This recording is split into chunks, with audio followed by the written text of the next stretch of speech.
pasal 9 ayat 58. Yesus bilang begini, ya, serigala punya liang, burung punya sarang, tetapi anak manusia tidak punya tempat untuk meletakkan kepalanya. Saudara yang terkasih, apa maksud Tuhan Yesus di sini? Artinya Tuhan Yesus itu tidak mau dikasih tempat oleh manusia. Banyak orang mau ikut Yesus, banyak orang mau jadi Kristen, banyak orang katanya mengaku percaya, tapi dia tidak kasih tempat buat Tuhan dalam hidupnya. Dia tidak mau terima Tuhan di dalam hidupnya.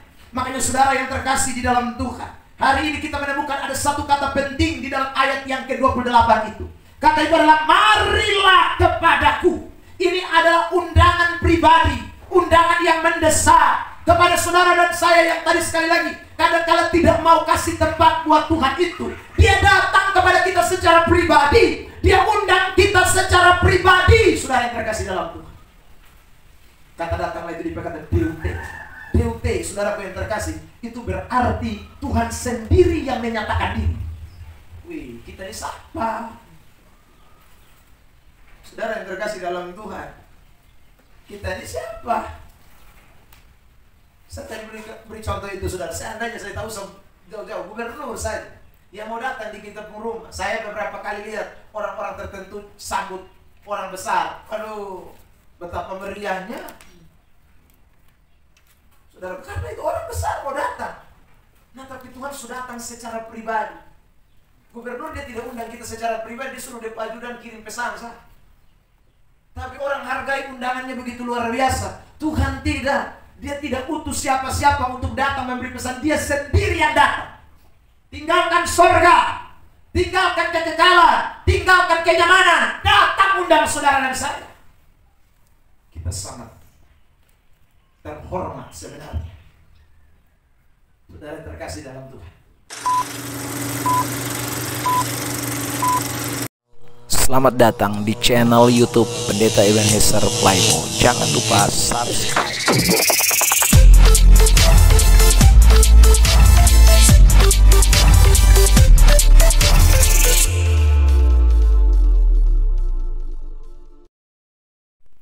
Baik, puji Tuhan, shalom. Shalom.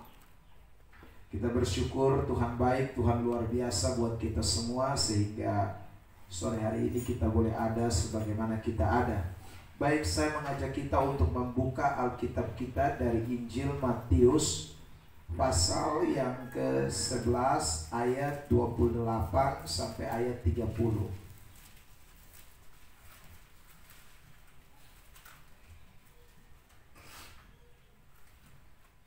11 ayat 28 sampai 30. Kita akan membaca ayat-ayat ini bersahutan. Saya membacakan ayat yang genap, lalu kemudian Bapak Ibu Saudara ayat ganjil, dan ayat 30 kita sama-sama. 28 sampai 30. Ya. Matius pasal 11 28 sampai 30.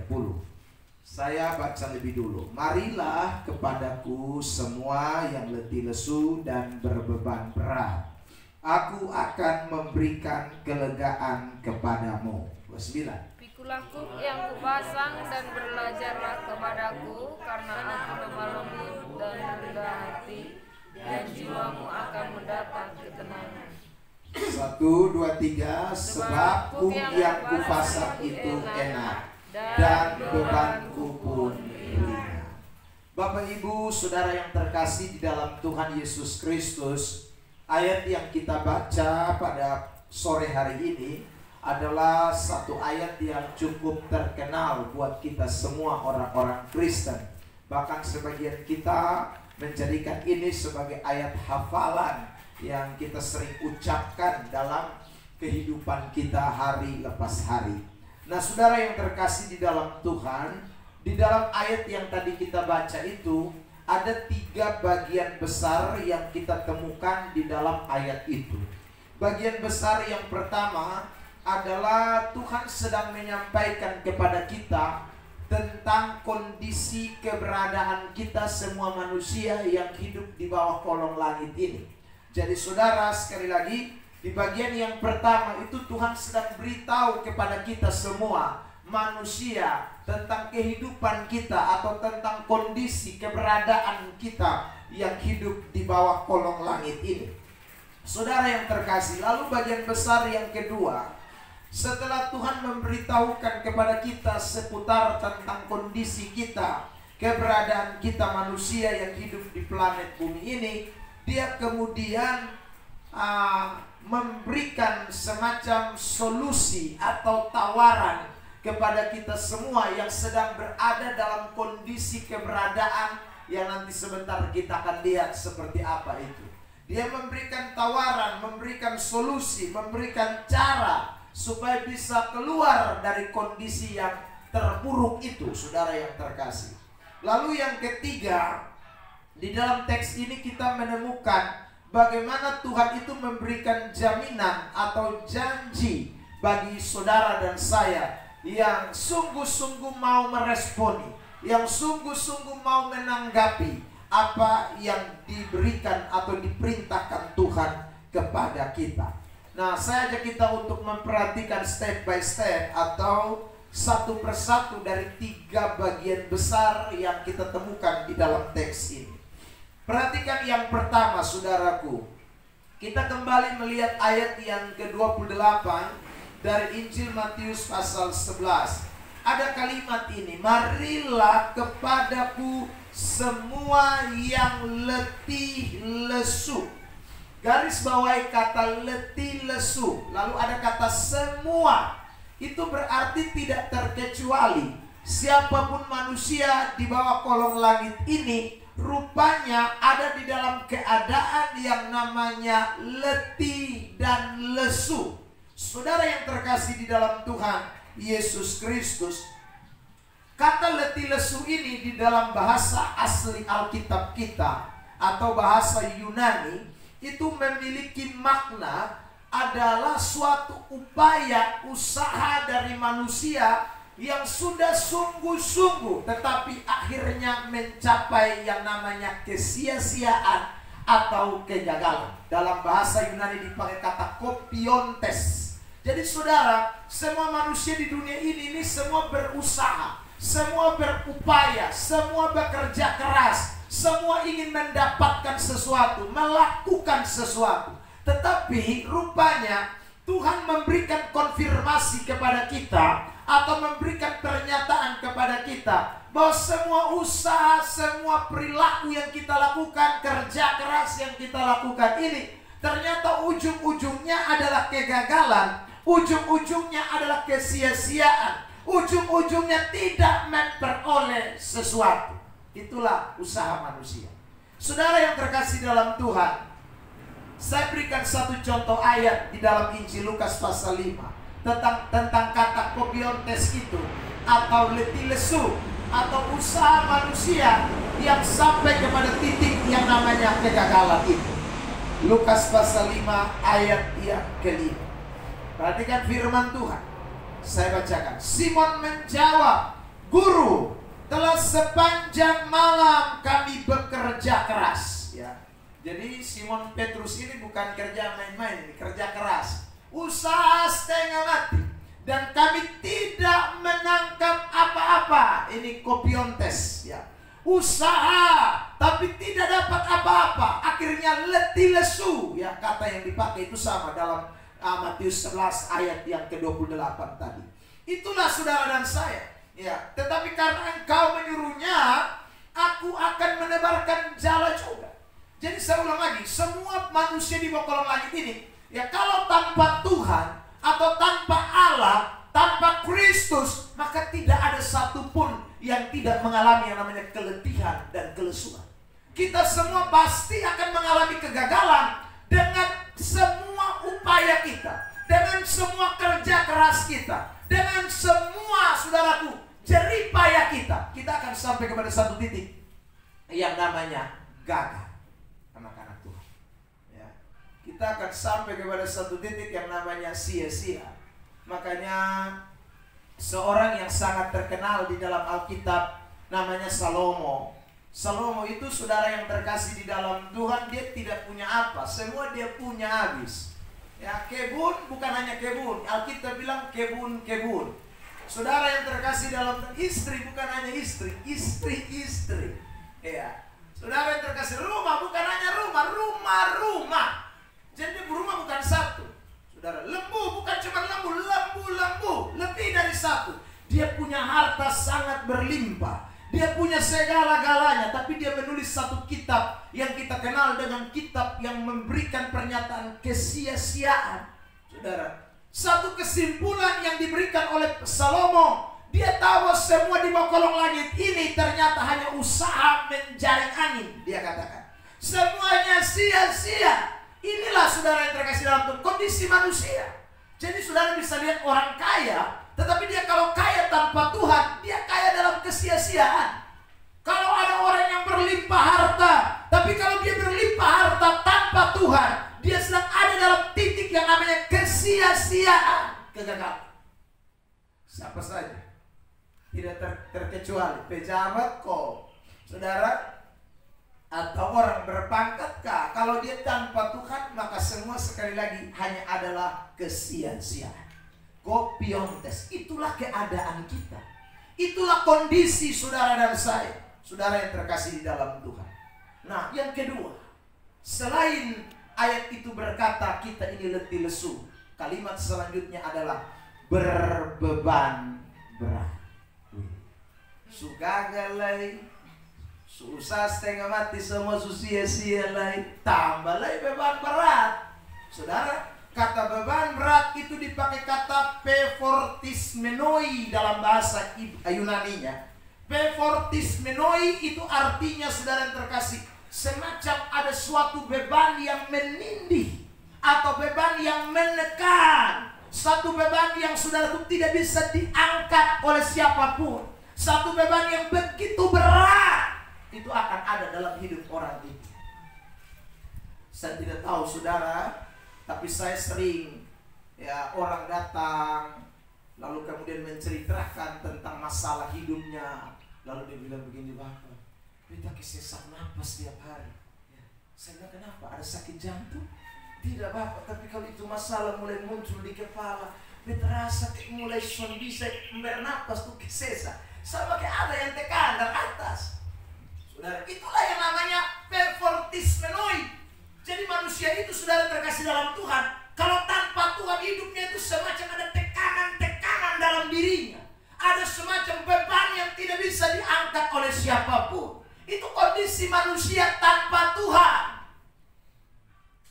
Saudara yang terkasih dalam Tuhan, ya, ada orang kaya pernah datang dan curhat, jadi pernah bilang, Bapak, kami tiap malam suami istri tidak bisa tidur. Kenapa tidak bisa tidur? Kamu semua tidur di ruangan AC, ya tuh, saudara, bantalnya empuk, ya kasurnya bukan main-main spring bed, ya, yang kalau tidur dia melompat sendiri. Wah, itu enak kan?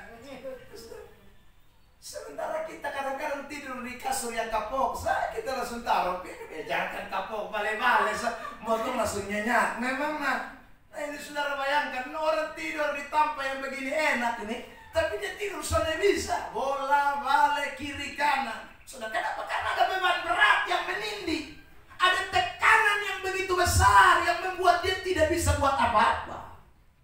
Anak-anak Tuhan, bahkan berapa banyak kali kita dengar, ya saudara, informasi di televisi, di media sosial, orang-orang yang sudah kelihatannya kaya raya, tapi kemudian lari ke narkoba, lari ke obat-obat terlarang. Itu kenapa? Karena ada beban berat yang menindih mereka punya hidup, sampai mereka rasa gelisah, tidak tenang, hidup rasa seperti mau mati. Akhirnya mereka lari ke narkotik, mereka lari ke obat-obat terlarang. Supaya apa? Bisa memberikan kedamaian sesaat buat mereka, supaya semacam beban itu terangkat dari hidup mereka. Saudara yang terkasih dalam itu kondisi manusia di tengah dunia ini, anak-anak Tuhan. Nah, Tuhan tahu. Karena Tuhan tahu itu, Dia kasih solusi buat kita. Bagian besar kedua, saudara, Dia tahu saudara dan saya tanpa Dia gagal, tanpa Dia usaha kita sia-sia, tanpa Dia hidup kita semacam ada tekanan, tanpa Dia kita tidak mungkin bisa keluar dari keterpurukan masalah yang menindis hidup kita, yang bikin kita susah hidup, saudara. maka dia datang dan memberikan tawaran itu kepada manusia. Dia datang dan memberikan tawaran itu kepada kita semua yang mau respon terhadap tawaran itu. Saudara yang terkasih di dalam Tuhan, tawaran ini menarik sekali untuk kita perhatikan. Mari kita lihat. Saudara yang terkasih di dalam Tuhan, dia memberikan jaminan yang luar biasa buat saudara dan saya. Ya. Dia memberikan jaminan buat kita semua. Perhatikan saudara terkasih dalam Tuhan, di ayat 28 itu dan 29.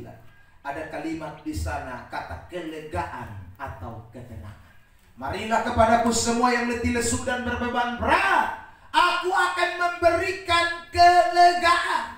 Aku akan memberikan ketenangan. Itu kata yang sama yang dipakai. Saudara, kata lega dan tenang itu satu kata yang sama. Hanya bedanya satu kata benda, yang satu kata kerja. Anapausin dalam bahasa Yunaninya.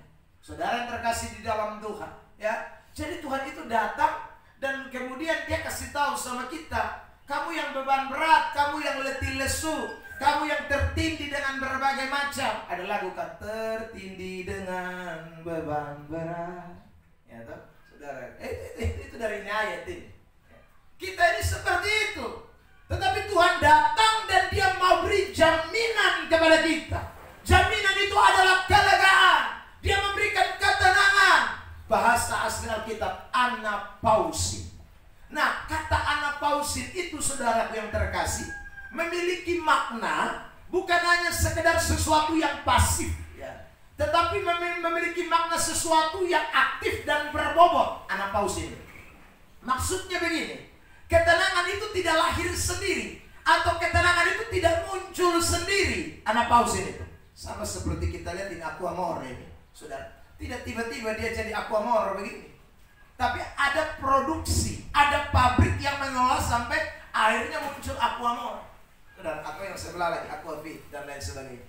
Itu tidak muncul sendiri. Tiba-tiba Anda tidak lihat di rumah lalu Aquamore ada, tidak ada. Itu tidak mungkin, saudara. Merek ini ada karena ada usaha, ada produksi aktif yang dikerjakan. Anapausin itu begitu. Anak-anak Tuhan, karena itu anapausin di dalam Alkitab itu menandakan tentang bagaimana Tuhan itu bekerja di dalam diri seseorang. Tuhan itu hadir di dalam diri seseorang. Tuhan itu berhenti dalam diri seseorang. Maksudnya tinggal dalam diri seseorang. Nah, itu anapausin. Saudara yang terkasih di dalam Tuhan Yesus Kristus, tidak ada ketenangan tanpa Kristus hadir dalam hidup kita. Tidak ada ketenangan, tidak ada kelegaan tanpa Kristus hadir dalam hidup kita. Makanya tadi Lukas pasal 5 ayat 5. Saudara yang terkasih dalam Tuhan, Petrus bilang apa? Memang kami sudah selesai berjerih lelah sepanjang malam. Kami sudah capek. Kami sudah kopiontes, gagal. Usaha sudah sia-sia semua. Tapi ini kali karena Tuhan yang menyuruh. Karena engkau, artinya Petrus menyadari tentang anapausin itu. Petrus menyadari tentang ketenangan yang Tuhan mau berikan, kelegaan yang Tuhan mau kerjakan. Dia tahu kehadiran Tuhan tidak akan sia-sia. Anak-anak Tuhan. Makanya kalau kita baca Lukas 5 kan, Petrus kasih perahu sama Tuhan. Lalu kemudian Tuhan Yesus duduk di atas itu perahu. Dia berkhotbah di sini. Dia kasih anapausin ini. Dia kasih Tuhan beristirahat di sana. Makanya dia mendapatkan sesuatu. Bebannya diangkat, letih lesunya diselesaikan. Saudara yang terkasih dalam Tuhan, karena memberikan hidupnya kepada Tuhan, berhenti hadir di dalam hidup kita sekalian. Nah, saudara yang terkasih di dalam Tuhan, makanya ada ayat ini, Kisah pasal 7. Mari kita lihat ayat 49. Ini tentang kata anapausin atau tentang kata kelegaan, ketenangan itu kita temukan di dalam kata perhentian di dalam teks ini. Kisah pasal 7 ayat 49. Kisah pasal 7 ayat 49. Saya bacakan. Langit adalah takhtaku dan bumi adalah tumpuan kakiku. Rumah apakah yang akan kamu dirikan bagiku? Demikianlah firman Tuhan. Tempat apakah yang akan menjadi perhentianku? Nah, itu kata yang sama itu. Kisah berapa? Kisah 7:49. Saudara yang terkasih dalam Tuhan, Itu kata yang sama. Jadi Tuhan itu sebenarnya mau berada di satu tempat. Tapi tempat itu bukan rumah. Tempat itu bukan satu kediaman yang didirikan tangan manusia. Bukan. Tapi tempat itu adalah saudara dan saya. Tempat itu adalah pribadi kita. Tempat itu adalah saudara orang-orang yang mau memberi dirinya menjadi bait sucinya Allah. Ada amin? Saudara terkasih dalam Tuhan. Jadi Tuhan ini sebenarnya dalam janji dan jaminannya dia sudah kasih tahu sama kita bahwa dia tidak ada tempat yang lain bagi dia. Dia punya cuma satu tempat perhentian, yaitu dalam diri saudara dan saya. Itu terkonfirmasi dari 1 Korintus 3 ayat 16 dan 1 Korintus 6 ayat 19. Itu dua ayat itu jelas. Di situ dikatakan, tidak tahukah kamu bahwa tubuhmu adalah bait Allah dan roh Allah diam di dalam kamu. Saudara yang terkasih, jadi Tuhan mau diam memang di dalam diri kita. Dia tidak diam di tempat lain. Dia mau dalam diri saudara dan saya. Di mana 2-3 orang berkumpul dulu, baru Allah hadir lagi di situ. Jadi saudara, tapi Allah hadir itu bukan permanen. Allah hadir permanen dalam diri kita. Tempat perhentian yang sejati itu dalam diri saudara dan saya. Makanya saudara terkasih dalam Tuhan, adakah kita menyadari bahwa diri kita ini adalah tempat perhentian Allah dalam diri kita? Sebab kalau saudara tidak kasih tempat buat Tuhan, hidupmu akan terus dalam kegagalan. Bahasa Alkitab tadi letih lesu. Kalau saudara tidak kasih tempat buat Tuhan, maka saudara yang terkasih, bebanmu itu tidak akan pernah terangkat. Yang ada terus saja Anda capek. Terus saja Anda akan letih. Terus saja Anda akan mengalami yang namanya sudah kegagalan demi kegagalan. Terus saja Anda dan saya akan tertekan, tiap hari tertekan, tiap hari tertekan. Tetapi kalau kita beri hidup kita menjadi tempat perhentian Allah, maka saudara yang dikasih oleh Tuhan, kita pasti akan mengalami yang namanya kelegaan. Beri tepuk tangan dulu yang terbaik buat Tuhan Yesus Kristus. Nah, ini tawaran yang Tuhan berikan kepada kita semua. Saya mau bilang begini sama kita, saudara yang terkasih dalam Tuhan, tawaran ini sangat menarik, tapi tidak semua orang mau meresponi. Makanya tadi saya katakan, saudaraku, penting sekali orang meresponi tawaran ini. Ya, tawaran ini tawaran yang luar biasa, saudara. Tapi orang menilai ini hanya tawaran ece-ece, tawaran yang sangat sederhana, tawaran yang tidak terlalu penting bagi orang itu. Sementara kita akan lihat, saudara yang terkasih dalam Tuhan, selain dia tawarkan kelegaan, tawaran yang kedua yang saya rasa ini juga luar biasa. Dikatakan begini, saudaraku, ya, di ayat yang ke-30, perhatikan, saya bacakan ulang ayat 30. Ini tawaran yang kedua. Tawaran yang kedua yang Allah berikan, sebab kuk yang kupasang itu enak. Waduh, saya garis bawahi kata enak. Siapa di sini yang mau dapat enak-enak? Ada yang mau tidak? Makan mau yang enak atau tidak? Ya sudah, mesti enak kan? Ya, tempat tinggal mau yang enak atau tidak? Enak, saudaraku yang terkasih. Pokoknya semua kita mau yang enak, enak dong. Tapi seringkali kita tidak mau terima yang enak dari Tuhan. Padahal yang enak sesungguhnya itu tidak bisa datang dari dunia ini. Makanya kata kuk yang kupasang enak itu dipakai kata Kristos dalam bahasa Yunani. Kata Kristos itu memiliki makna kebaikan dan kemurahan yang datang dari atas, bukan dari bawah. Artinya tidak ada sesuatu yang enak yang muncul dari dunia ini. Kalau ada yang enak dari dunia ini, itu enak palsu. Kalau ada enak yang datang dari dunia ini, itu enak sementara, enak yang semu. Tapi kalau saudara dan saya ada di dalam Tuhan, Tuhan kasih kita enak, bukan enak yang sementara, tapi enak yang benar-benar enak sejati. Ada amin? Saudara yang terkasih di dalam Tuhan, ya. Jadi saudara lihat ya, dia kasih di mana kita pun hidup ini, dia mau berhenti di dalam supaya dia kasih ketenangan, kelegaan, ya. Yang kedua, dia mau saudara kasih hidup kita ini mengalami kebaikan dan kemurahan yang enak-enak. Tiap hari kita mengalami itu. Dia tidak mau saudara ini ada di dalam keadaan letih lesu. Tuhan tidak mau. Tuhan tidak mau saudara itu gagal terus, sia-sia terus. Tuhan juga tidak mau saudara ada dalam tekanan-tekanan. Makanya dia kasih dua tawaran ini kepada kita. Kamu mau mau tidak, saya kasih kamu kelegaan. Yang penting kamu kasih kamu punya hidup untuk saya diam di dalam. Yang kedua, saya mau kasih kamu yang enak-enak. Saudara yang terkasih dalam Tuhan, hari Kamis lalu kemarin ya, sebelum saya khotbah di Bapak Guru ya. Saudara yang terkasih, pagi-pagi ya, ada yang ajak bilang, Bapak, kita mau pergi makan daging sei, Bapak mau? Siapa yang tolak? Makan daging sei, siapa tolak ya saudara? Kenapa saya tidak tolak? Karena enak. Daging sei enak.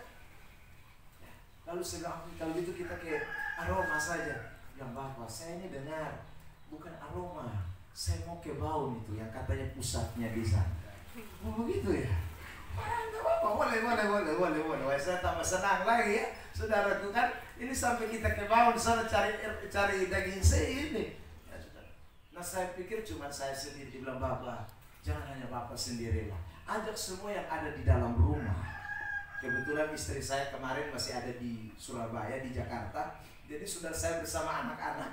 Ya saudara yang terkasih dalam Tuhan, saya bilang kami sekitar ada 8 orang. Oh tidak apa-apa, Bapak. 8 orang juga baik. Ya sudah, enak ini, tambah enak lagi. Seinya sudah enak, baunya enak lagi, saudara. Tambah lagi. Saudaraku, dia bilang bukan hanya saya tapi satu rumah. Saudara, hari itu akhirnya saya bilang anak-anak semua, hari ini kamu izin sekolah semua ya. Kita semua pergi hanya mau makan daging enak ini kan. Saudaraku, saya bilang kita izin dulu tak ya saudaraku yang terkasih. Jadi anak-anak saya suruh izin sekolah, saya bawa semua, kami berangkat ke Baut untuk makan daging sei. Sampai di sana lagi saudara, dia bilang, Mama pesan sudah berapa kilo, saudara. Saya bilang begini, saya tidak tahu berapa kilo ini, soalnya kita ini.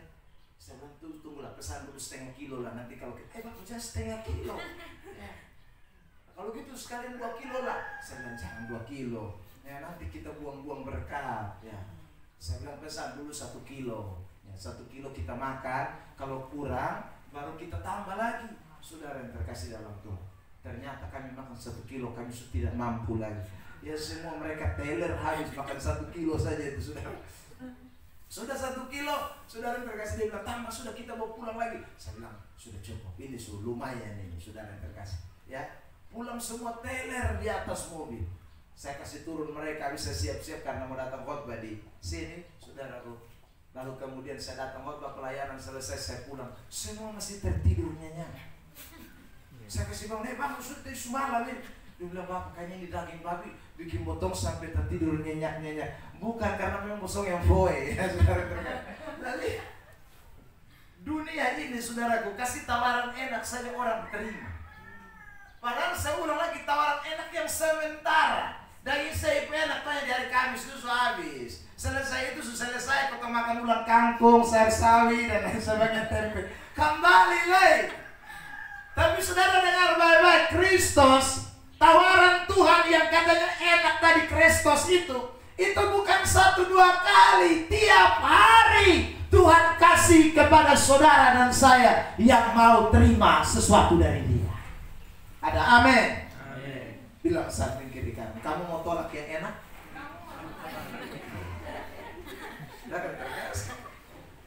Sangat sayang itu, saudara yang terkasih dalam Tuhan ya. Seandainya kemarin tawaran makan daging sei itu datang kepada saudara, terima atau tidak? Terima. Ya saudara terkasih. Bapak kasih 1 kilo, saya minta 2. Itu dia. Bapak Yosua lagi dia minta tambah 2 lagi ya, saudara. Ya, mumpung gratis saudara yang terkasih.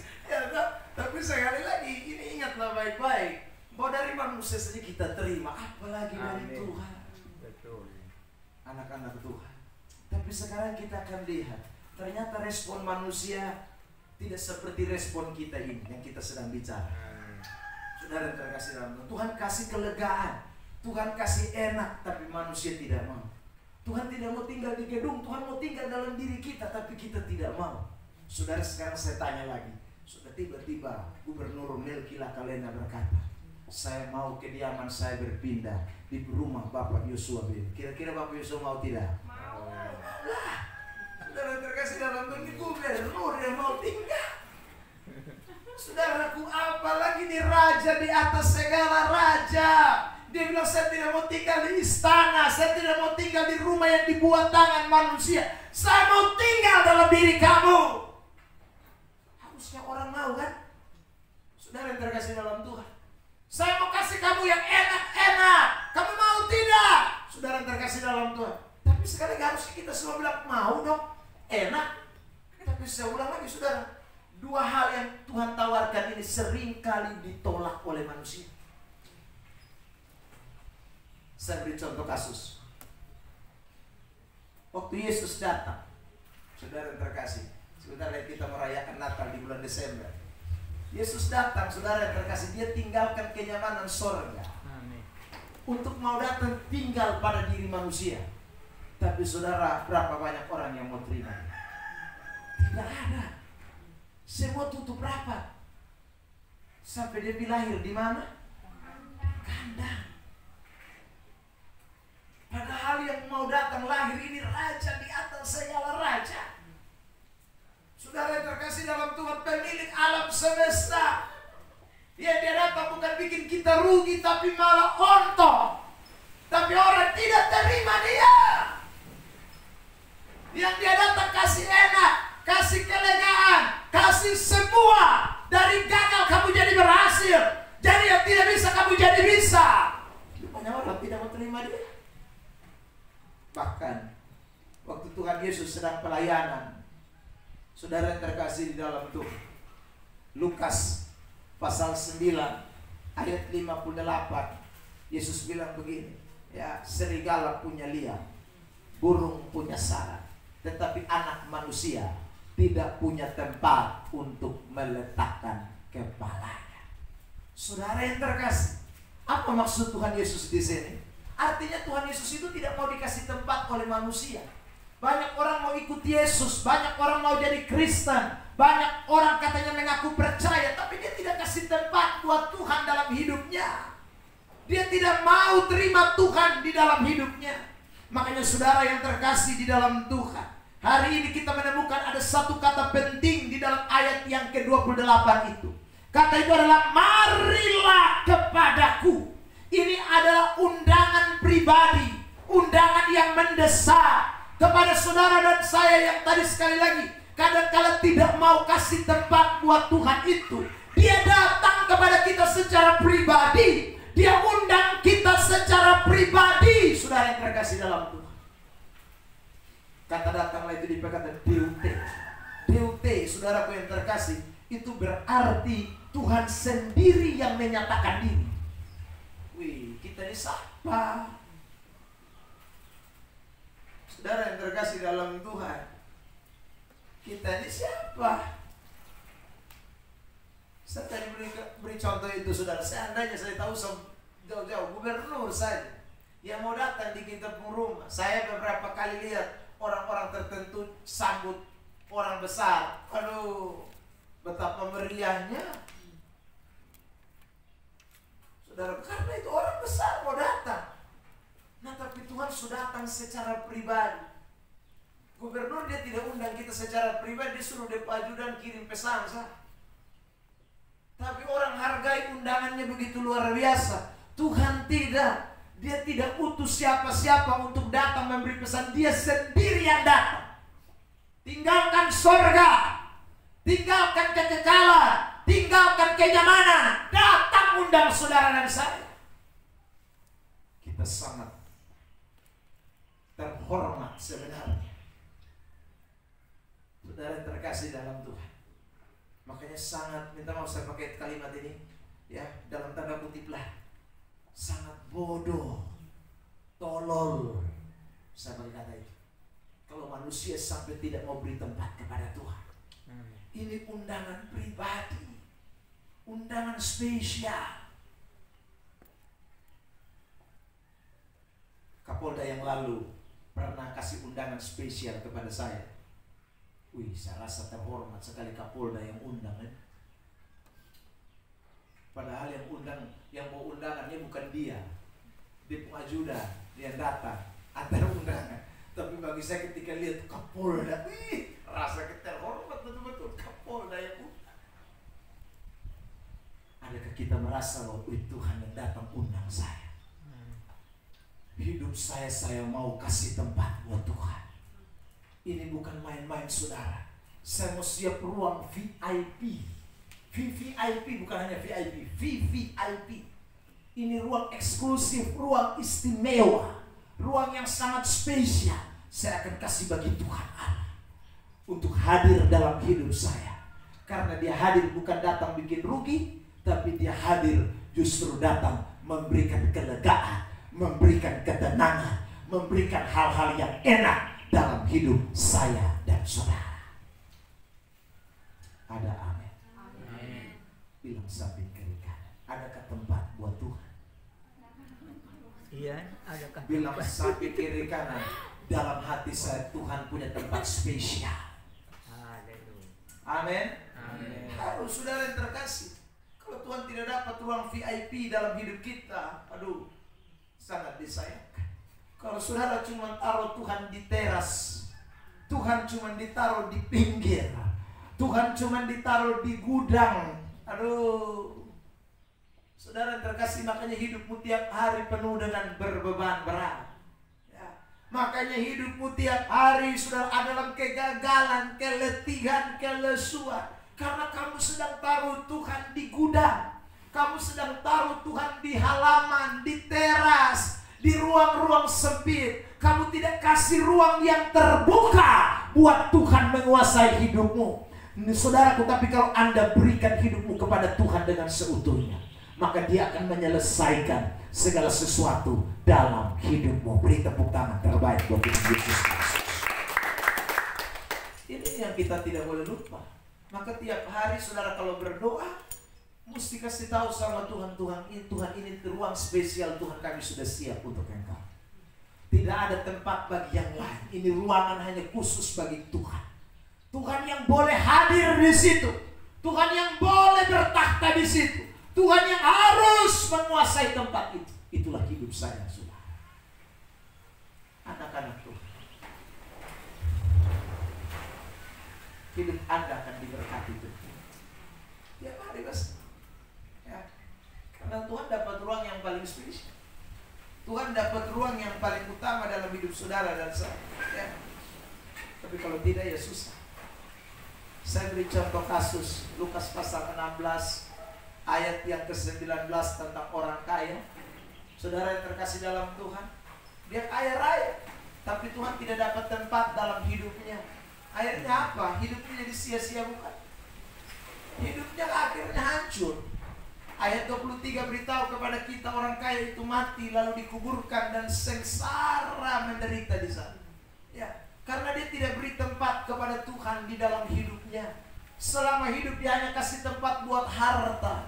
Selama hidup dia hanya kasih tempat buat segala macam kesibukannya. Setiap hari dia hanya berpesta pora. Itulah tempat di dalam hidupnya, ruang yang paling spesial di dalam hidupnya. Sehingga dia akhirnya menuai sesuatu yang tidak menyenangkan. Tapi saudara, hari ini kita dengar firman, tidak boleh ada ruang yang lebih besar kepada hal-hal duniawi. Tidak boleh ada ruang yang lebih besar kepada saudara kesenangan-kesenangan duniawi. Karena semuanya itu palsu, semu. Berilah ruang terbesar kepada Allah dalam hidupmu, maka hidupmu akan diberkati Tuhan. Mazmur 127 berkata begini, jikalau bukan Tuhan yang membangun rumah, sia-sialah usaha orang membangun. Jikalau bukan Tuhan yang mengawal kota, sia-sia pengawal berjaga-jaga. Sia-sia kamu bangun pagi-pagi mencari roti yang hendak kamu makan, karena Tuhan memberikan kepada yang dicintainya pada waktu dia tidur. Maksudnya apa? Ayat ini sedang berbicara bahwa Tuhan itu punya peranan yang sangat penting. Tanpa Tuhan maka tidak bisa. Maka ruang spesial harus ada pada Tuhan. Dan itu yang tadi kita temukan dalam Lukas pasal ini. Petrus bilang kosong semua guys, beta pun perahu, beta kasih Yesus. Yesus naik sudah. Beta akan jaga, beta dorong, Tuhan perintah apa beta lakukan.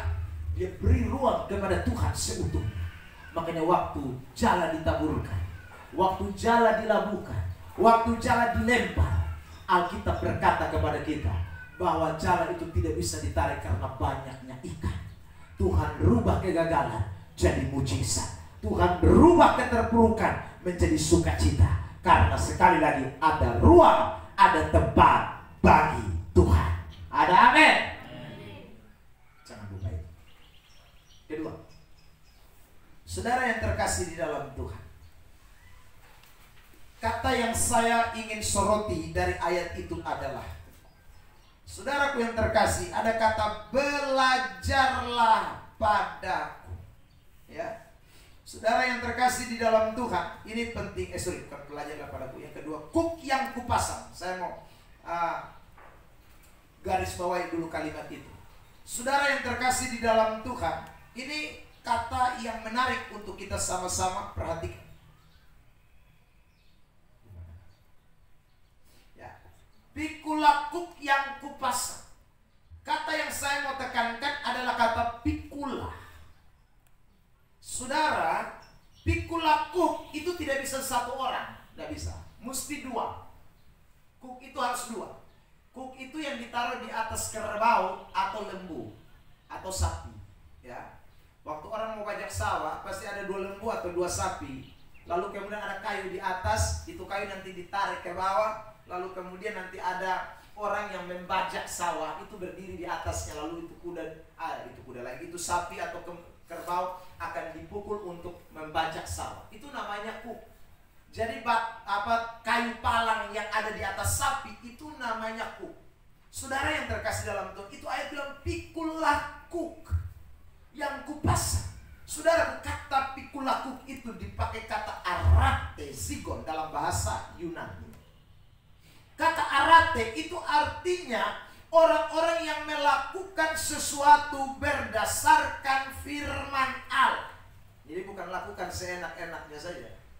Jadi saudara yang terkasih dalam Tuhan, kalau Tuhan bilang pasang kuk yang kupasang, pikulah kuk yang kupasang, itu berarti Tuhan bilang ini firman yang saya taruh, ini yang kamu harus pakai. Firman yang saya taruh ini yang harus kamu jadikan dasar bajakanmu. Tidak boleh kamu taruh firman lain, kuk lain, tidak boleh. Saudara yang terkasih, sebab begitu kamu pasang kuk lain, kamu tidak akan tenang. Kamu pasang kuk lain, kamu tidak dapat kelegaan. Kamu sia-sia mau bajak sawah model apapun, kamu gagal. Kamu harus pakai kuk yang kupasang. Pikul itu.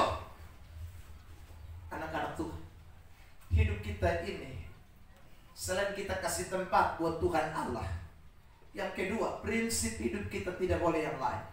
Tapi prinsip hidup kita cuma satu, Alkitab, firman Allah. Kita kenal dengan sebutan sola scriptura. Hanya Alkitab, itu kuk yang Tuhan sudah pasang dalam hidup kita. Jadi hidup ini bukan lagi semau gue. Hidup ini bukan kata orang. Hidup ini kata firman. Apa yang Alkitab katakan, apa yang ajaran Alkitab bicarakan, itu yang harus jadi fondasi kita. Anak-anak Tuhan. Tapi banyak orang suka pakai cara-cara bukan cara Tuhan lain. Ya, kerja pakai dia cara. Ya, usaha pakai dia cara, selesaikan masalah pakai dia cara. Makanya saudara lihat tadi, gagal ujung-ujungnya. Lari narkoba, saudara yang terkasih dalam Tuhan, bunuh diri. Ya kenapa? Karena sekali lagi dia tidak tahu kuk yang Tuhan pasang itu adalah kebenaran, firman Allah. Solusi kita hanya satu, firman Allah. Jalan keluar kita cuma satu, firman Allah. Anak-anak Tuhan, Mazmur 119 ayat 105, ayat terkenal, firman-Mu itu pelita bagi kakiku dan terang bagi jalanku. Amsal 14 ayat 23 berkata, ada jalan yang disangka orang lurus, tetapi ujungnya menuju maut. Ya, saudara, kalau tidak pakai kuk yang Tuhan pasang, kau kan pikir lurus, kau tapi masuk jurang. Kau pikir di sana ada jalan keluar, Peter tahu jalan buntu. Anak-anak Tuhan. Tapi kalau firman, dia buka jalan. Firman dia pasti kasih yang terbaik. Makanya fungsinya saudara terkasih dalam Tuhan, kita datang ibadah, kita dengar firman. Makanya saudara saya kita disuruh untuk renungkan firman Allah terus menerus, baca Alkitab, tidak boleh berhenti. Kenapa? Renungkan itu siang dan malam supaya kamu bertindak hati-hati, supaya kamu beruntung dan berhasil. Yosua 1 ayat 8 dan 9. Karena memang waktu orang taruh firman sebagai cooknya, waktu orang taruh firman sebagai sudah bagian dalam hidupnya, Tuhan akan bekerja untuk melakukan perkara-perkara besar. Amin. Makanya Mazmur pasal 1 bilang apa? Berbahagialah orang yang tidak berjalan menurut nasihat orang fasik, yang tidak berdiri di jalan orang berdosa, yang tidak duduk dalam kumpulan pencemooh. Tetapi ayat 3 berkata apa? Yang kesukaannya ialah Taurat Tuhan, yang merenungkan Taurat itu siang dan malam. Ayat 3 omong hasilnya, ia akan seperti pohon yang ditanam di tepi aliran air, yang menghasilkan buah pada musimnya, dan yang tidak layu daunnya. Apa saja yang diperbuatnya berhasil. Saudara terkasih dalam Tuhan. Jadi itu ayat sebenarnya sudah jelas. Firman Allah itu bikin potong bahagia. Yesus waktu khotbah di bukit Matius 5 ayat 6, dia bilang apa? Berbahagialah orang yang lapar dan haus akan apa? Kebenaran. Karena mereka akan dipuaskan. Sudah jelas, ayat bilang apa? Semua ayat bilang firman kasih jalan. Kalau firman apa harus pakai lain lagi. Otak ke. Soal masalah dengan sudah kasih tahu. Otak ke karena mana kok? Kecuali saudara ayat yang ngomong, ayat Alkitab semua jelas. Kok susah di apa? Setan yang tipu kita, bukan? Betul. Setan yang tutup kita ke mata rohani. Makanya ada ingat-ingatan dalam 2 Korintus 4 ayat 4. Nanti saudara baca di situ. Kenapa itu firman Allah itu tidak punya cahaya? Dalam Injil Kristus tidak bercahaya dalam diri kita. Karena dibutakan kita oleh ilah-ilah zaman ini. Itu ayat bilang. Sehingga kamu tidak lihat cahaya kemuliaan Injil Kristus. Terkasih dalam Tuhan, firman sudah jelas semua. Kalau kamu pakai firman jadi standar, kalau kamu pakai firman sebagai pelita, kalau kamu pakai firman sebagai cook yang dipasang dalam hidupmu, hidupmu bahagia, hidupmu berhasil, hidupmu beruntung, hidupmu sukses, hidupmu tenang, hidupmu lega, hidupmu alami yang enak-enak dari Tuhan. Itu firman.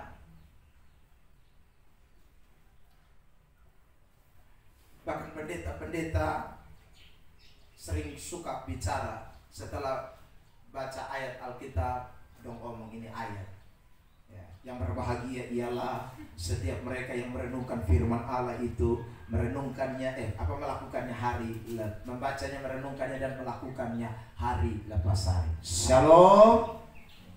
Kan begitu dong? Tiap kali itu pikir aja pernah dengar itu kata duluan. Berbahagialah. Ya, tapi dengar firman habis hilang gua. Pulang dia bikin dia bicara sendiri. Itu sama dengan anak di sekolah, guru kasih belajar matematika 1 tambah 1 2. Dia pulang dia bikin gaya lain. Saudara terkasih itu tuh. Contoh jelas kejadian pasal 3. Saudara terkasih dalam Tuhan. Tuhan bilang apa sama Adam dan Hawa di Taman Eden? Semua buah dalam ini pohon ini lu boleh makan semua. Ya sudah. Kusambi, kelapa, sudah. Tahu ada kusambi di Taman Eden, pertama kali ada juga ya. Saudara, pokoknya semua buah lu boleh makan. Hanya satu saja. Ini cook yang Tuhan pasang, ini firman ini. Saudara, tapi manusia itu Tuhan soal begitu, tapi dia kepengen. Karena setan datang goda. Setan datang mulai tipu daya. Setan bilang, tidak, kalau makan itu sama kayak Tuhan Allah. Kadang-kadang kita juga tipu begitu. Tuh dengar firman, bikin lain. Karena ada orang ngomong lebih bagus dari firman ngomong makanya. Padahal itu semua putar balik. Begitu makan itu buah, hanya satu sah. Kalau 5 mungkin masuk akal. Kalau 10 pohon yang Tuhan larang, mangkali satu sah. Anak-anak tuh, itu sama kayak begini. Ya, saudara yang terkasih, kita ini dengar Tuhan bicara sama kita, jaga bait Allah supaya jangan rusak. Ya saudara, karena bait Allah ini adalah Roh Kudus punya tempat tinggal. Tuhan kasih izin kita semua makan daging babi boleh, daging sapi boleh, ular boleh, tikus boleh. Terus saya makan daging tikus beberapa waktu yang lalu, saya ke Bali makan daging tikus dan daging ular. Enak ternyata daging tikus dan daging ular. Sudah, semua kita mulai makan. Tuhan hanya bilang, jangan kau minum laru, jangan kau isap rokok. Hanya berapa? 2 sah. 3. Makanan-makanan kita void. Rokok juga kita mau tarik terus. Yang lain Tuhan tidak larang. Kita boleh nikmati, makanya sampai Tuhan larang. Jangan. Tapi kita ini kadang-kadang suka melampaui batas. Anak-anak Tuhan. Tuhan bilang semua boleh kamu makan, tapi yang sekali lagi binatang mati dicekik jangan. Tapi kadang-kadang kita tidak, jangan ini juga daging. Hai saudara yang terkasih dalam Tuhan. Hai, padahal itu manusia tuh. Tuhan bilang semua boleh kamu makan, tapi berhala jangan, yang sudah dipersembahkan kepada berhala. Tapi kadang-kadang kita juga kipas semua, berapa semua. Itu saking rakusnya manusia. Anak-anak Tuhan. Tuhan jelas. Tuhan juga bilang sama kita, semua hari boleh kerja boleh, tapi 1 jam khususkan bagi Tuhan. Tapi banyak orang sekali hari Minggu jadi ini rezeki. Sudah, makanya hidup tidak pernah jadi baik, tertindih dengan beban berat terus. Tapi hari ini kita semua dekat firman, belajarlah dari firman. Amin. Kasih tempat bagi Tuhan dalam hidupmu. Dan yang kedua, ingat baik-baik, apa yang firman katakan, lakukan itu. Belajar taat, belajar tunduk. Karena tidak ada orang belajar tunduk dan taat tidak diberkati Tuhan, tidak mengalami hal yang enak. Semua orang yang belajar tunduk dan melakukan firman diberkati oleh Tuhan. Ada amin? Amin. Saudara terkasih di dalam Tuhan. Terakhir, yang ketiga. Yang ketiga ada kata belajar. Saya garis bawahi kalimat ini. Belajar. Saudara, kata belajarlah itu dipakai kata matete dalam bahasa Yunani. Matete itu muncul kata matetai. Matetai ini saudaraku lalu kemudian diterjemahkan ke dalam bahasa Inggris dengan kata disciple. Atau terjemahan bahasa Indonesia bisa berarti murid atau disiplin. Disciple. Itu sama. Jadi yang ketiga saudara, selain Tuhan kasih kita firman, yang ketiga, Tuhan itu mau orang itu belajar untuk disiplin. Kalau kita bicara soal disiplin, itu kita berbicara soal karakter. Jadi rupanya Tuhan itu mau setiap hari orang itu mengalami yang namanya pembentukan karakter. Karakter itu menentukan kita menerima berkat Tuhan. Saudara yang terkasih dalam Tuhan, atas izin Tuhan kemarin saya khotbah di SMA Negeri 5 dalam ibadat pembukaan mereka. Lalu kemudian saya khotbah dari Amsal pasal 4 ayat 23.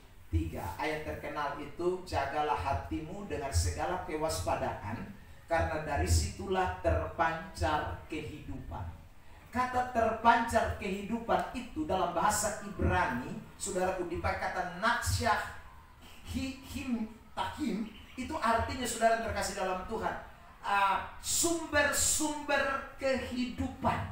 Jadi bukan cuma satu sumber, tapi sumber-sumber kehidupan. Terjemahan lama mengatakan mata air kehidupan. Bukan hanya mata air, tapi jamak itu, mata-mata air. Maksudnya apa? Rupanya Tuhan itu mau memberkati kita bukan satu sumber, tapi berbagai macam sumber. Tuhan itu bisa memberkati kita bukan cuma dengan satu mata air, tapi mata-mata air. Itu Tuhan. Tapi ada ingat-ingatannya, jaga hati. Saudara yang terkasih dalam Tuhan. Nah, jaga hati. Kenapa disuruh jaga hati? Karena ini menyangkut soal karakter. Nanti saudara baca 24. Ayat 24 bilang begini, saudaraku, buanglah mulut serong, bibir yang dolak-dalik. Ini bicara soal karakter ini. Mulut yang memaki, mulut yang ngomong soalnya jelas-jelas, itu semua.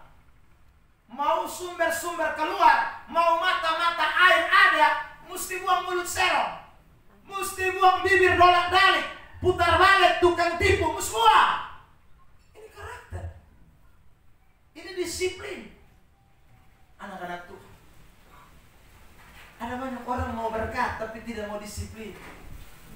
Mana bisa? Ini syaratnya Tuhan. Tuhan itu tidak hanya bilang, pikulah yang kupasang selesai. Belajarlah padaku. Tadi saya sudah katakan, saudara terkasih dalam hukum itu ditaruh di atas 2 lembu atau 2 sapi. Jadi yang satu sapi lari, satu sapi tidak bisa tinggal. Dua-dua mesti lari. Kalau satu berhenti, dua-dua mesti berhenti. Sudah bisa, satu berhenti, satu lari. Atau satu lari, satu berhenti. Tidak bisa. Satu belok kanan, dua-dua belok kanan. Satu belok kiri, dua-dua belok kiri. Kok itu kayak ada pasang begini nah? Maksud apa Tuhan begitu? Omong begitu. Tuhan bilang begitu, belajar deh. Belajar pada beta. Kalau beta belok kiri, lu jangan belok kanan, kepala batu. Ramas lu nanti. Ayo saudara, belajar. Kalau Tuhan lemah lembut, kamu harus lemah lembut. Kalau Tuhan itu panjang sabar, kamu harus panjang sabar. Kalau Tuhan disiplin, kamu harus disiplin. Itu maksudnya. Saudara terkasih dalam Tuhan, ini anak-anak Tuhan beda.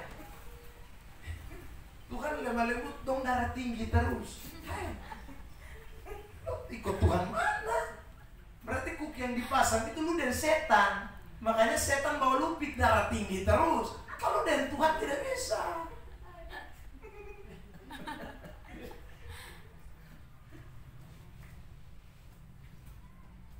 Itu. Jadi Tuhan mau kita punya karakter itu begitu. Ayat 25, Amsal 4. Tadi buanglah mulut serong, bibir dolak-dolak. Ayat 25 itu masih bicara karakter. Hendaklah matamu tertuju ke depan. Itu karakter itu. Mata sudah boleh lihat di mana-mana. Kalau saudara baca 1 Yohanes 5, di situ dikatakan, saudara keinginan mata. Mata itu ada banyak keinginan. Maka mesti lihat terarah. Ini menyangkut karakter. Ini saya bilang sama anak-anak sama 5 kemarin. Jadi kamu mau sukses, mau jadi di masa depan, bagus, cemerlang. Ya. Esok lusa dipakai Tuhan. Ingat, karakter musbah. Kalau karakter saudara lu pintar sepintar-pintarnya, tetap akan hancur. Saudara terkasih dalam Tuhan. Nah, iya. Korupsi kenapa? Ya karena putar balik kan karakter. Saudara, yang selingkuh kiri kanan itu karena mata atau mata. Mata. Tuhan bilang mata tertuju, dia mata samping kiri kanan. Makanya masalah karakter. Makanya saudara terkasih dalam Tuhan, kita ikut Tuhan tuh kita mesti sekali ikut Tuhan pun karakter, ikut Tuhan pun mau.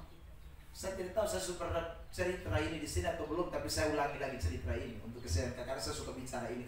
Contoh, seorang yang bernama Mahatma Gandhi itu pemimpin besar di India. Saudara, dia itu bukan agama Kristen, tapi pernah mau jadi Kristen. Kenapa dia pernah mau jadi Kristen? Karena ketika dia baca kitabnya orang Kristen atau Alkitab, dia temukan bahwa Yesus punya karakter, itu karakter yang luar biasa. Dia mengagumi sekali tokoh yang namanya Yesus Kristus. Itu Mahatma Gandhi. Saudara yang terkasih.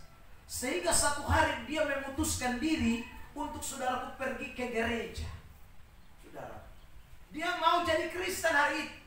Tapi saudara tahu, hari itu saudara yang terkasih, di India sana diskriminasi sangat kuat. Sehingga orang-orang itu bikin gereja, itu ada gereja kelompok kulit putih dan ada gereja kelompok kulit hitam.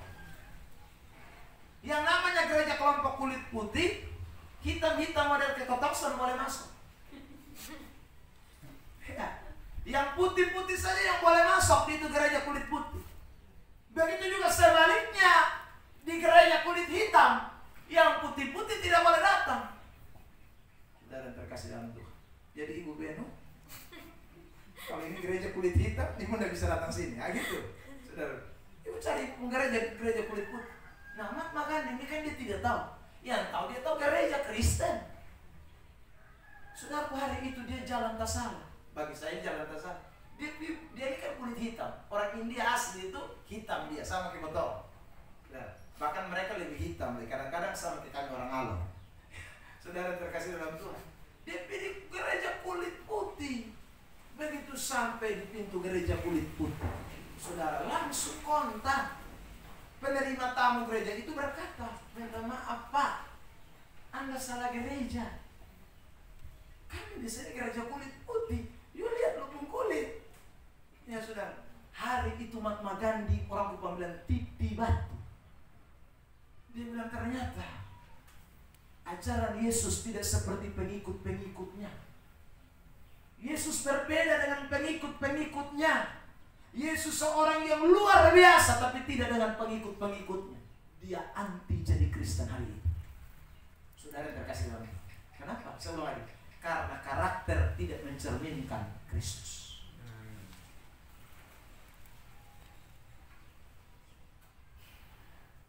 Selesai saya khotbah di SMA 5. Saya rasa ini bukan kebetulan semua saudara. Saya pergi ke toko Gloria. Tahu toko Gloria? Tahu. Saya begitu masuk belanja. Saudara terkasih dalam Tuhan. Kasirnya itu baru toko buka. Kasirnya sedang berdebat soal pendeta.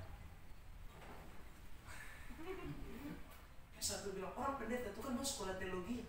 Yang satu bilang, bukan. Pendeta sekarang itu memang sekolah teologi. Tapi kalau pendeta dulu bukan. Pendeta dulu tuh orang lihat, kalau orang itu karakternya bagus, orang bilang itu pendeta. Tapi sekarang banyak pendeta yang karakternya tidak bagus. Hanya sekedar sekolah teologi saja. Dia orang pedis lah. Dia tidak tahu kalau saya pendeta. Saudara terkasih dalam Tuhan. Begitu saya datang baru mereka dua masih berdebat ramai soal pendeta yang sekolah teologi dan pendeta yang hanya dilihat dari karakter. Saya langsung bilang, kakak ini betul. Ya, sudah. Kakak ini memang betul. Ya, tapi kakak ini satu ini juga betul. Ya, kamu dua-dua betul semua. Kenapa kami dua betul semua Pak? Iya, karena yang bilang yang satu ini bilang pendeta tuh mesti sekolah, itu juga bagus. Tapi kakak bilang pendeta tuh mesti karakter yang ditunjuk, itu juga betul. Tapi dua-dua mesti jalan sama-sama. Jadi beta bayar jadinya khotbah dua dulu. Lalu bilang, Pak siapa? Itu pendeta. Itu saudara berkasih dalam Tuhan. Itu dua-dua tuh betul, karakter itu penting. Anak-anak Tuhan.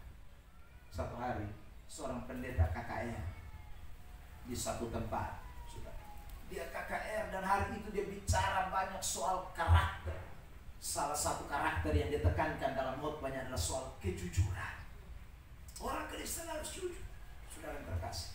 Nah, selesai dia khotbah malam itu, dia langsung pulang dengan bis malam, saudara yang terkasih. Dia ikut bis malam itu. Lalu kemudian saudara yang terkasih dalam Tuhan, dia tidak tahu kalau konjak atau kondektur bis itu juga sedang ikut KKR yang dia pimpin. Saudara yang terkasih dalam Tuhan. Jadi ini konjak juga kepengen coba-coba Pak Pendeta. Kira-kira dia khotbah jujur itu dia sendiri jujur atau tidak? Itu saudara. Sekarang saudara yang terkasih dalam Tuhan, pendeta ini bayar uang saudara yang dia kasih adalah 100.000 rupiah. Sementara ongkos dari tempat KKR ke tempat dia tinggal itu hanya 50.000 rupiah. Tapi saudara, waktu dikembalikan uang, seharusnya dikasih kembali 50, kan 100, kembalinya harusnya 50. Tapi tidak, ini konjak kasih kembali 75. Saudara bayangkan ini konjak ini. Ya, dia kepengen coba Pak Pendeta ini jujur atau tidak. Begitu Pak Pendeta terima 75. Dia berpikir-pikir, kemarin saya datang, saya bayar 100 juga, tapi dikembalikan 50. Sekarang saya pulang, saya kasih 100, dikembalikannya 75. Saya yang salah, atau ini konjak yang salah? Atau karena? Saudara terkasih dalam pikir-pikir kiri kanan, suara datang di dia pun telinga. Nah, sudahlah, itu kau yang untung kan? Mungkin dia yang salah, jadi sudah kau untung 25.000. Saudara yang terkasih dalam Tuhan. Tapi suara yang satu datang lagi bilang, hei, kau pendeta kemarin baru KKR, bilang jujur. Saudara yang terkasih dalam Tuhan. Suara yang satu datang lagi bilang begini, itu kan kau KKR di lapangan, di sini tidak ada yang tahu siapa yang dengar hukum khotbah. Jadi simpan tuh 25.000, ya. Simpan itu 25.000. Lalu kemudian suara satu lagi datang, tidak boleh. Kau hamba Tuhan bicara apa, lakukan itu. Suara satu datang lagi. Tapi dia kamu tidak salah. Kamu sudah bayar 100. Dia yang kasih pulang salah. Kenapa kamu mesti kembalikan? Suara itu berperang di dalam pikiran pendeta ini. Saudara terkasih dalam Tuhan. Tapi rupanya suara Tuhan itu lebih kencang dalam diri. Biar sudah. Lebih baik beta panggil ini konjak, beta kasih kembali 25.000. Saudara dia sudah mau turun. Dia bilang, hei konjak sini. Konjak itu datang. Lalu kemudian dia kasih kembali. Ini tadi kamu salah. Lalu konjak itu terima kasih Pak Pendeta. Kok kamu tahu saya pendeta? Iya Pak Pendeta, soalnya saya ikut Bapak pun KKR 3 hari. Dan beta dengar salah satunya Bapak khotbah soal kejujuran. Jadi tadi beta cuma tes Bapak sah. Saudara bayangkan, kalau tadi dia tidak kasih pulang itu 25.000, dia pun nama Bapak. Konjak pasti pulang dan cerita di itu kampung. Waktu yang KKR tadi putar balik. Kenapa? Dia omong jujur tapi beta tes. Dia ada 25.000 saya kasih kembali. Anak-anak Tuhan, karakter itu penting. Amin. Amin. Kalau saudara berkarakter baik, Tuhan pasti berkati hidupmu. Tuhan pasti berkati hidup kita. Dia beri kelegaan, dia beri ketenangan, dia beri kita jalan keluar. Ada amin. Tuhan Yesus berkati kita dan kita. Tepuk tangan dulu yang terbaik buat Tuhan Yesus. Haleluya. Sama-sama katakan dengan saya mau diberkati Tuhan. 1, 2, 3. Saya mau diberkati Tuhan. Bilang samping kiri kanan, saya mau dapat yang enak. Bilang samping kiri kanan, saya mau dapat kelegaan. Amin. Ya, kalau mau 3 hal kita tidak boleh lupa. Sama-sama katakan beri tempat kepada Tuhan. 1, 2, 3. Bilang samping kiri kanan VVIP.